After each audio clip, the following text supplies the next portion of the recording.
हमें petrol diesel का उपयोग कम करना होगा। शहरों में जहां मेट्रो है वहां हम तय करें कि हम मेट्रो का ही उपयोग करेंगे। लेकिन हमें एक तरह से एक आम आदमी को बोलते हो कि आप बचत करो और खुद 5-5 कंट्री के जो है सैर कर रहे हो। तो नेताओं के लिए, राजनेताओं के लिए सब कुछ माफ है, एक आम जनता के लिए सारी चीजें रिस्ट्रिक्ट। अब मेन मुद्दा ये है कि आज के स्टेज तुमने क्या किया? 14 साल से तुम्हारी सरकार है कि मोदी सरकार को हम क्यों दोष दें? उस दोष सरकार को थोड़ी दिया जा सकता है। भाई सरकार तो पीछे से जो आएगी वैसे ही करेगी ना। अब मेन दिक्कत तो इन जैसे लोगों की है, इनके पास तो कुछ है नहीं, हम तो फिर भी कमा रहे हैं लाखों रुपए में। ये इस समय ही ऐसा है और सभी इतने समय से एक्सपेक्ट कर ही रहे हैं कि ये जो इतनी वार हुई है इसका इफेक्ट तो आएगा ही आएगा। बट अल्टीमेट रिस्पॉन्सिबिलिटी तो मुखिया की होती है, तो इस समय देश के मुखिया को जवाब देना चाहिए कि एक्चुअल सिचुएशन क्या है। इस वक्त आप देख रहे हैं नवभारत टाइम्स और आपके साथ मैं हूं लक्षिता अरोड़ा। एक बार फिर से बड़ी आम आदमी की मुसीबत। जी हां, जैसा कि आप लोग जानते हैं कि पेट्रोल, डीजल और सीएनजी के दाम बढ़ चुके हैं, तो ऐसे में आम आदमी के लिए कितनी बड़ी समस्या हो रही है, कितनी चुनौतियों से वो लोग जूझ रहे हैं। आइए फिर इसी पर एक बातचीत करने वाले हैं दिल्ली की आम जनता से और आपको दिखाएंगे कि किस तरीके से वो अपना गुजारा कर रहे हैं, आम जिंदगी में किस तरीके से चीज़ों को मैनेज कर रहे हैं। आइए फिर उन्हीं से बातचीत करते हैं। सर, पेट्रोल, डीजल 3-3 रुपए और सीएनजी के दाम 2 रुपए बढ़ गए हैं और दूध के भी दाम बढ़ रहे हैं, तो इस पर आप क्या बोलोगे? भाई पेट्रोल और इसके डीजल के दाम तो बढ़ेंगे ही बढ़ेंगे, क्योंकि इंटरनेशनल मार्केट से सप्लाई नहीं आ रही है। अब एक्चुअली में क्या है कि अमेरिका चाहता है कि पूरा वर्ल्ड उसका डेप्ट पे करे, तो ये सब उसकी खेली हुई चालें हैं। अब वो हमारा फेलियर ये है कि हमारी कंट्री के जो पॉलिटिशियन है वो इस चीज़ को समझ नहीं पाए। अगर वो समझते तो पहले ही ये बफर स्टॉक क्रिएट करते, फैसिलिटीज़ क्रिएट करते, एनर्जी सिक्योरिटी क्रिएट करते। ठीक है, जब क्रूड सस्ता था तब भी हम 100 रुपये में ख़रीद रहे थे, अब और महंगा हो गया है तो अभी और रेट बढ़ाएंगे, फिर उसके बाद सस्ता हो जाएगा तो सस्ता करेंगे नहीं, तो ये तो पूरी ज़िंदगी की लूट हो गई। देखो जी, जो पेट्रोल डीजल के दाम बढ़े हैं वो तो ठीक है, क्योंकि जब मार्केट में पेट्रोल पीछे से आएगा ही नहीं तो बढ़ना ही बढ़ना है। मतलब जितना भी बढ़े फर्क नहीं पड़ रहा। फर्क क्यों नहीं पड़ेगा? फर्क तो हर चीज़ पे पड़ेगा। 2 रुपये यहाँ बढ़ेंगे, मार्केट में 100 रुपये बढ़ जाएगा। वो कहेंगे जी क्या जी पेट्रोल डीजल बढ़ गया, बढ़ गया, बढ़ गया। इतना फर्क नहीं पड़ता है और बहुत पड़ता है। मैम ठीक है, मोदी साहब ने जो बोला है मैं उनसे एग्री हूँ कि हमें बचत करनी चाहिए देश के लिए भी और रोज़मर्रा की ज़िंदगी में हम सबके लिए जो फ़र्क डालने वाली चीज़ है। लेकिन हमें एक तरह से एक आम आदमी को बोलते हो कि आप बचत करो और खुद 5-5 कंट्री के जो है सैर कर रहे हो, ये कहाँ का रूल है? रोड शो भी हुआ था, रैली। हाँ, तो नेताओं के लिए, राजनेताओं के लिए सब कुछ माफ है, एक आम जनता के लिए सारी चीज़ें रिस्ट्रिक्ट। हमें ठीक है, हम उनके खिलाफ नहीं है, हम कहते हैं चलो हम जितना हो सकता हम भी करेंगे, एफर्ट करेंगे कि हम बाइक से आते थे या कार से जाते थे, हम आज की डेट में मेट्रो से और पब्लिक ट्रांसपोर्ट यूज़ कर रहे हैं। आप ज़्यादा मेट्रो से ट्रैवल बिल्कुल डेली, इवन कि मैंने बाइक भी अभी कम चलाना शुरू किया है। हफ्ते में किसी दिन ज़रूरत होती तभी लेके निकलते हैं, नहीं तो मैंने पेट्रोल डीजल, इवन कि खाने में मैंने अपने स्वयं के लिए मैंने 2 रोटियां कम कर दी। जो दोपहर में मैं 4 रोटी खाता तो 2 रोटी खाता हूँ। तेल बिल्कुल कट कर दिया, खाने में भी कटौती कर दी। बिल्कुल कहीं ना कहीं सब चीज़ पे सेविंग करनी है। और मैंने मेरी फैमिली में भी सुबह का ब्रेकफास्ट हमने कम किया है, बजाय रोटी सब्जी या उसके हमने फ्रूट्स और दूसरी चीज़ों पे अपने आप को शिफ्ट किया और शाम का भी खाना कम किया है। तो मेरी तो कोशिश है कि देश के लिए मेरा जो कंट्रीब्यूशन हो सकता है मैं करूं। लेकिन एक एग्जांपल अगर देना है तो खुद को भी आगे बढ़ के एक टाइम, आज 2 दिन पहले आप स्टेटमेंट देते हो कि देश के लिए बचत करो, ये करो, वो करो, और खुद 5 कंट्री का जो है आप शेयर कर रहे हो, ये कहाँ से? लोगों में ये गलत मैसेज आता है। सर, आप कुछ बचत करने वाले हो कि आप नहीं? मेरी तो अपनी लाइफ तो ऐसे चलेगी, चाहे आप कितना भी पेट्रोल डीजल बढ़ा दो, मेरे ख्याल से कस्टमर वैसे ही रन करेगा जैसे अभी कर रहा है, उसको कोई फर्क नहीं पड़ता। कोई फर्क नहीं पड़ने वाला? कोई फर्क नहीं पड़ता ना। और पहले दूध के दाम 2 रुपए बढ़े और अब फिर पेट्रोल डीजल के 3-3 रुपए महंगे हो गए हैं, तो सीएनजी भी 2 रुपए महंगी थी। पिछले 48 घंटों में 3 बड़े झटके लग गए एक तरीके से। आम आदमी तो सरवाइव करेगा मैम, कैसे भी करेगा, मैनेज करेगा, क्योंकि मोदी जी तो देने वाले हैं नहीं आके घर पे। हमें अपनी खुद की कमाई करनी है और अपने परिवार को कैसे मैनेज करना खुद ही करना है, ठीक है ना?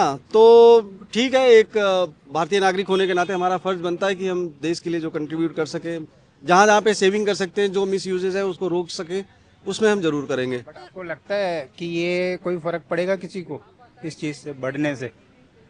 किसी कस्टमर को फर्क पड़ता है? जिसने जो यूज करना है वो तो वो करे। तो करेगा ना, जिसने खाना है जिसने पीना है वो वैसे ही करेगा, किसी का फर्क नहीं पड़ता। सर अभी पेट्रोल डीजल के भी दाम बढ़ गए हैं, तो ऐसे में आम आदमी के लिए कितनी बड़ी समस्या है ये? देखो समस्या तो है ही, क्योंकि पेट्रोल का अच्छा खासा इफेक्ट आता है लाइफ में और रोजमर्रा का काम है। मगर अब देखा जाए तो सरकार की भी मजबूरी है कि अब इस समय ही ऐसा है और सभी इतने समय से एक्सपेक्ट कर ही रहे हैं कि ये जो इतनी वार हुई है इसका इफेक्ट तो आएगा ही आएगा। ये भी सरकार की बड़ी भारी बात है कि इतने समय होल्ड कर लिया, तो एक ना एक समय इफेक्ट तो इसका आना ही था। मतलब आप कहीं ना कहीं पहले से प्रिपेयर थे कि हाँ कुछ ना कुछ तो चीजें बदलेंगी? हाँ, पहले से ही वैसे सभी लोग प्रिपेयर्ड हैं कि भाई महंगाई होनी है, पेट्रोल गैस ये सब चीज़ें तो महंगी होंगी, क्योंकि गैस में तो ऑलरेडी प्रॉब्लम बहुत आ चुकी है, पेट्रोल में नहीं आई थी, तो ये सब उम्मीद तो थी ही। मगर बस चीज़ ये है कि ये जो इफेक्ट रहे, जितनी देर जरूरी है उतनी देर रहे, ऐसा ना हो कि ये परमानेंट इफेक्ट हो जाए। लंबे समय तक नहीं रहना चाहिए, क्योंकि इस समय ये टेम्परेरी फेस है, तो टेम्परेरी फेस इज ओके, सभी लोगों को मिलजुल के इसे झेलना है। तो आगे जाके क्या लगता है, महंगाई नहीं होगी? अब लगता तो है कि महंगाई तो आगे भी होगी, मगर ये सरकार का काम है कि इसको हैंडल करे। अब वो सरकार को सारे साधन पता होते हैं, सारी ज़रूरतें पता होती हैं, सारी जो भी मजबूरियां हैं, तो अब वो डिपेंड करता है कि सरकार होगी। हम तो एंटिसिपेट नहीं कर सकते, बट आजकल की सरकार मुझे लगता है कि रियलिस्टिक है। अगर कोई बहुत ही परेशानी होती है तभी पब्लिक पे प्रेशर आने देती है, वरना काफी सारा प्रेशर खुद ही अफोर्ड करती है। और पेट्रोल डीजल के भी दाम बढ़ गए हैं, तो अब आप मतलब कार वार से ट्रैवल करोगे या मेट्रो से ही ज्यादा करोगे? नहीं, जहाँ कार से जाना पड़ेगा वो तो जाना ही पड़ेगा, इसमें आप क्या कर सकते हो, वो तो जाना ही पड़ेगा। वैसे तो हम मेट्रो से ही ट्रैवल करना प्रेफर करते हैं क्योंकि ट्रैफिक इतना ज़्यादा है। बाकी ठीक है, अब हम कंट्री के साथ है, जैसे और लोग हैं वैसे ही हम भी हैं, बट अल्टीमेट रिस्पॉन्सिबिलिटी तो मुखिया की होती है। तो इस समय देश के मुखिया को जवाब देना चाहिए कि एक्चुअल सिचुएशन क्या है। आरबीआई ने अपनी जो है फॉरेक्स रिजर्व्स की रिपोर्ट अब तक रिलीज़ नहीं की है, वो क्यों नहीं रिलीज़ करता? वो बताए ना कि क्या सिचुएशन है सबको, कि क्या दाम भी बढ़ गए गए। इन्होंने। दूध तो बढ़ेगा ही बढ़ेगा मैडम, जब आबादी इतनी है, डिमांड बढ़ रही है, तो ये सब चीज़ें तो बढ़ेंगी। जब आपका पेट्रोल और डीजल महंगा होगा, कमर्शियल चीज़ें महंगी होंगी, तो ये सारी चीज़ें महंगी होंगी। अब मेन दिक्कत तो इन जैसे लोगों की है, इनके पास तो कुछ है नहीं, हम तो फिर भी कमा रहे हैं लाखों रुपए में, ठीक है। टैक्स मेन आम आदमी के लिए समझ। तो मेन प्रॉब्लम इन लोगों के लिए ना, इनके लिए कौन सोचेगा, ये कहाँ से जिंदा रहेंगे? इनसे पूछो कैसे ये जिंदा रहेंगे, हाउ दे विल सर्वाइव, ये कैसे जिंदा रहेगा? मैं तो जिंदा रहूंगा, मेरे पास तो पैसा है। रोज कमाता है, रोज खाता है। हाँ, ये जो रोज खाते हैं कमाते हैं बेचारे कैसे जिंदा रहेंगे? इनके लिए इनके पास कोई स्कीम है ही नहीं गवर्नमेंट के पास, ये सिर्फ पैसा लेंगे पब्लिक से, तो टैक्स सर- लेंगे, सर, बस यही करेंगे। मोदी गवर्नमेंट ने जो डिसीजन लिया है, सबसे फेल्ड और सबसे बकवास गवर्नमेंट है आज तक की, ठीक है। बात ये नहीं कि कांग्रेस अच्छी थी या कांग्रेस बुरी थी, कांग्रेस जो थी वो अपने टाइम में करके चली गई। अब मेन मुद्दा ये है कि आज के स्टेट तुमने क्या किया? 14 साल से तुम्हारी सरकार है 12-13 साल से, पहले वाजपेयी की सरकार थी, तुमने क्या किया? अपने ही सैनिक मर रहे हैं अपने देश के अंदर, जब सैनिक ही सुरक्षित नहीं है तो हम कहाँ से सुरक्षित हैं? अभी जैसे पेट्रोल डीजल के भी दाम काफी महंगे हो गए हैं, तो ऐसे में आप मेट्रो से ज्यादा ट्रैवल कर रहे हो या कैसे? वैसे आदमी को तो मेट्रो पे ट्रैवल करनी चाहिए। आप कैसे कर रहे हो? हमें तो अब जो कन्वेंस मिलेगी वही करेंगे, जो कन्वेंस मिलेगी मतलब जो मिलेगी कन्वेंस वही करेंगे ना। भाई अब जाना है तो कम पैसे में मेट्रो में जाएंगे, ज़्यादा पैसे हैं तो भैया फिर कैब कर लो। तो कहीं ना कहीं झटका लगा है ये आज झटका बहुत है। आम आदमी के लिए। देखिए, आम आदमी के लिए दिक्कत तो ये है कि उसको रोज कमाना है, रोज खाना है, उसको रोज कमाना, रोज खाना है। और जो गवर्नमेंट सर्विस वाले हैं उनको कोई फर्क ही नहीं, उनको तो 6 महीने बाद के लिए तो वर्क फ्रॉम होम भी कर दिया तो वो तो उनके लिए तो ये है ना जी, 6 महीने बाद उनका जो है वो तो देख लेते हैं, हाँ जी कितने % डीए बढ़ गया, 2%। अरे 2% दिया है, आप उनके लिए तो पैसे बढ़ गए, मगर आम नागरिक के लिए क्या है ये बताओ आप हमको।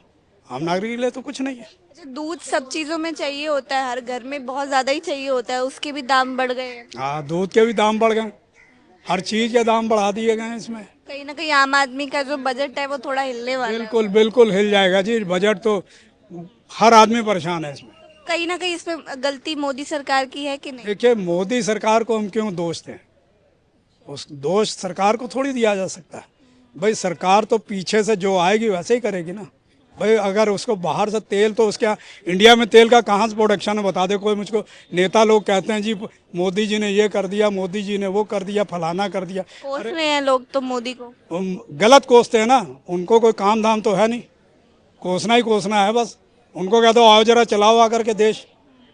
तो हमारी 10 उंगलियां हैं, तो 10 में 10 को हम संतुष्ट कर सकते हैं? नहीं कर सकते। तो कहीं ना कहीं इस वजह से आम आदमी को समझौते करने पड़ रहे हैं। देखिए, समझौता तो अब मजबूरी है उसकी, समझौते की तो लोग कह रहे हैं हमने अब खाना भी कम कर दिया है। खाना सही मिलता ही कहाँ आदमी को। जो कह रहे पहले हम ज्यादा खाते थे अब कम कर दिए, कटौती कर दी खाने। देखिए जी, पेट तो साथ में लगा हुआ है, वो तो शाम को खाना मांगेगा ही मांगेगा, कहीं से लाओ, चाहे पत्ते खाओ चाहे जो मर्जी खाओ, पेट खाना तो खाना ही है उसने। फिर दाम बढ़े ना बढ़े कोई फर्क नहीं पड़ता, मेन बात है जो चीज देखिए, दाम तो बढ़ रहे हैं, उसी हिसाब से परेशानी तो है। सुनने वाला कोई है? ये बताइए आप, किसके आगे रोए हम जा करके? आपने हमारा ये इंटरव्यू ले लिया, आप कह दोगे, उसके बाद में सुनने वाले सुन लेंगे, इधर सुन के इधर देश निकाल देंगे। के डिसीजन लेते हैं प्रधानमंत्री मोदी जी जो हैं, सरकार मेन करेगी ना, अभी आम आदमी या मीडिया भी। हाँ, देखिए, जो मेन डिसीजन जो गवर्नमेंट करती है उसका इम्प्लीमेंट कितने % नीचे होता है ये बताइए। उसका इम्प्लीमेंट कितना नीचे हो रहा है? आधे तो लोग खा जाते हैं उसमें। कोई एक 10 रुपए ऊपर से चले, नीचे 1 रुपया नहीं पहुंचता, खा जाते हैं सब बीच में। किसको अब तो क्या मोदी जी करें इसमें? आप दोष मोदी जी को दे रहे हो, कांग्रेस को देख लो, 70 साल उन्होंने क्या किया बताओ हमको जरा। देश का बंटवारा करा दिया, किसने कराया? आज एक होता हिंदुस्तान, पाकिस्तान आपने अलग अलग करा दिया, बांग्लादेश अलग करा दिया, फिर रो रहे हो। किसने कराया? जो मर गए फांसी लड़ लड़ के, देश जिन्होंने आज़ाद करा दिया, उनको कोई सुनने वाला है? कौन है? कोई है? नेता तो 50 गा रहे हैं, हमने आज़ाद करा दिया, गांधी जी ने लाठी से करा दिया हिंदुस्तान आज़ाद। गांधी जी ने नहीं कराया लाठी से आज़ाद, हिंदुस्तान आज़ाद कराया है जिन्होंने अपनी कुर्बानियाँ दी हैं, उन्होंने कराया है। आज की जनरेशन ने नहीं कराया, वो क्या जाने। अभी जैसे मोदी जी ने बोला था कि पेट्रोल डीजल यूज नहीं करना है, कम यूज करना है, और ऐसे में अभी देखा भी गया है कि वो रैलियां निकाल रहे थे। तो क्या लगता है कि रूल सिर्फ आम आदमी के लिए ही है? नहीं, अब देखो, सब कुछ गवर्न तो आम आदमी से ही होता है। ऐसी बात नहीं है कि रूल हाँ, बस ये है कि पॉलिटिकल, कि भाई जैसे सब लोगों का रहता है, फिर मिनिस्टरों के लिए क्यों, फिर लीडर नेताओं के लिए क्यों, ये एक बात सही है। मगर अब क्या है कि आज का समय ही ऐसा है, हर इंसान स्वार्थी हो गया है। तो अगर किसी का स्वार्थ सिद्ध नहीं करो तो वो तुम्हारे साथ ही नहीं होता, तुम्हारे काम ही नहीं होता। अब सरकार को सरकार बने रहना भी जरूरी है। अगर सरकार ही ना बनी रहे तो क्या कर पाएगी? तो कई जगह पे देखा जाए तो ये उसकी लालचें। अब आप पहले ही देखो, जैसे आम आदमी पार्टी ने किया था कि भाई कहीं बिजली का बिल सस्ते कर दिए, कहीं बिल फ्री कर दिए, बस फ्री कर दी, तो एक तरीके से जीतने के लिए, वोट बैंक को जीतने के लिए। तो एक तरीके से यही इन्होंने भी किया हुआ है कि इन्होंने पब्लिक को नहीं किया, भाई नेताओं को, कि नेता हमारे साथ बने रहें, उन्हें कुछ इंटरेस्ट दिखाई दे, तो इस तरीके से बेनिफिट। मगर देखा जाए नेशनल इंटरेस्ट, पब्लिक का इंटरेस्ट सर्वोपरि होना चाहिए, और ये सब मिनिमाइज होना चाहिए। और सरकार चाहे तो तरीके से एक टैक्टफुल्ली सब चीज़ों को हैंडल कर सकती है, और कर सरकार ही सकती है। तो आम आदमी को ये उम्मीद थी कि ये सब होगा, मगर बस यही है कि it should be temporary phase, not the permanent phase. Sir, आप जैसे डेली कमाते हो, डेली खाते हो, तो आपके लिए किस तरीके से आप समस्याएं फेस कर रहे हो एज अ आम आदमी? हम तो मुझसे तो सारा कर रहे, इतनी कमाई हो नहीं रही पहले से, पता नहीं कैसे कैसे घर चल रहा हमारा भी। अभी जैसे 2-2, 3-3 रुपए रेट बढ़े हैं, क्या इससे आपकी जिंदगी में कोई ऐसा प्रभाव पड़ने वाला है? हाँ, बहुत पड़ गया महंगा। काफी फर्क पड़ने फर्क पड़ गया काफ़ी हमें। अभी दूध के दाम भी बढ़ गए, पेट्रोल 1 डीजल रुपये बढ़ गया दूध पे भी, तो हमें तो बहुत ही घाटा हो रहा। तो कम अब आप कम लोगे पहले से या अभी भी उतना ही लोगे? उतने लेंगे, बच्चों के लिए तो करना पड़ेगा, कुछ ना कुछ तो करना पड़ेगा। कहीं ना कहीं ये सरकार की आप इसमें दोष बताते हो या सिचुएशन है? करेंगे बहुत सरकारी है, उनके लिए तो क्या करेंगे। क्योंकि कुछ लोग कह रहे हैं कि सरकार की गलती है, कुछ लोग कह रहे हैं कि नहीं ये पीछे से ही प्रॉब्लम आ रही है, तो फिर करेंगे बेचारे, सरकार भी क्या करेगी, पीछे से भी रेट महंगे हो रहे हैं।